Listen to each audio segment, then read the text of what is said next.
faw Toubactu officiel bis ni ki tey daal jàpp leen dootu leen amati benn jaaxle si wàllu info bu gaaw te wóor. dañu wax ne lan moo tax Youssouf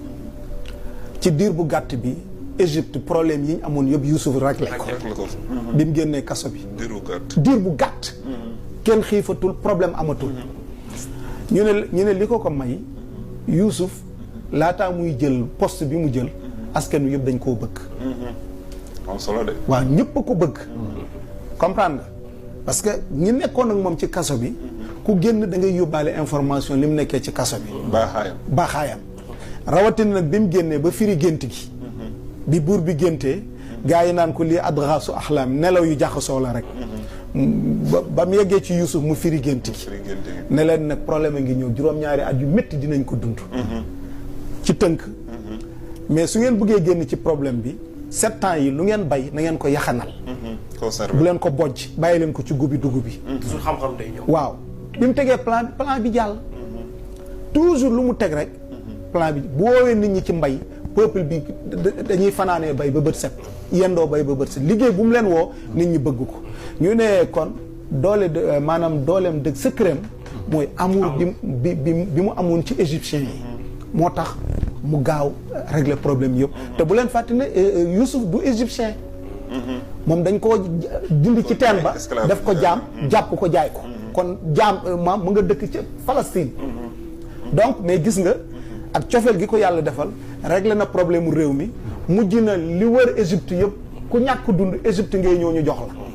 waaw kon problème réewam ak réew yu ko wër yëpp réglé na leen li ko may loolu mooy peuple bi dañ ko bëggoon président Ousmane ñaari nit duñu werante ci mbëggeel gi ko nit ñi bëgg wallahi dafa am benn année ñu dem màggalu Kazu Rajab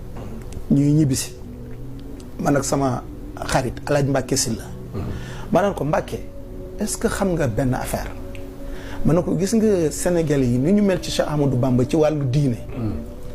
noonu la ñuy meli ci Ousmane Sonko ci wàllu politique di nga gis ñu fanatique yi ci moom ci politique mu ne ma yow lay wax ni Alamine yow de affaire ma ne ko baax na mu ngi suñu kanam loolu yegg si nañ si wala yegg nañ si loolu mooy tax sénégalais bi man su ma gisee ñuy yéem alal ji ñuy joxe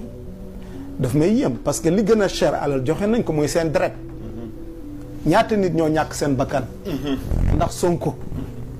ñaata nit ñoo pare fi ñu toll nii bu leen Sonko ne woon xeex leen ñu dem xeex joxe seen bakkan c'est parce que mbëggeel gi ñu am ci moom kóolute gi moo jéggi dayoo kon alal ji xëy na sax dafa doyloo rek mooy mënoon na gën a laaj lu gën a bëri lii mais li ci am solo mooy